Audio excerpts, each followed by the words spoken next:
नमस्कार जय जगन्नाथ मु जयश्री आपण मानकु आज वीडियो को स्वागत करुछि।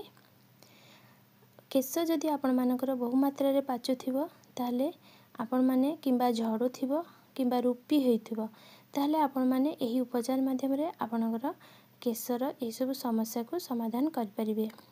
आपण माने जदि मो वीडियो रे नुआ अछंती किंबा अन्य कोनोसी उपचार माध्यम रे आपणक केशर जत्न लेबा चाहछंती ताले मो वीडियो को सब्सक्राइब करिया सहित बेल आइकन को प्रेस कर दियंतु जहा फल रे आपनको ऑल नोटिफिकेशन मिली जिवो एवं आपण माने अन्य कोनोसी उपचार देखि आपण मानक केश ऊपर प्रयोग कर पारंती। आज मु आपण मानकु जणाइबा को चाहूची आपण माने मेथी पाउडर 2 चम्मच नेबे, कला जीरा 2 चम्मच नेबे, मंदार फूल 2 रु 3 नेबे, मंदार पत्र 3 रु 4 नेबे एवं एलोवेरा रस 3 रु 4 चम्मच नेबे।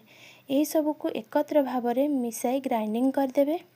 ग्राइंडिंग कला परे से जो पेस्ट आसीबो सेही पेस्ट को आपणक केशरे लगांतु, मुंडरे लगांतु। देखिबे आपणकर रूपी जदि बहु मात्रा रे होथिबो रूपी समस्या दूर हेबा सहित आपणकर केश झड़िबा समस्या दूर हो जिवो।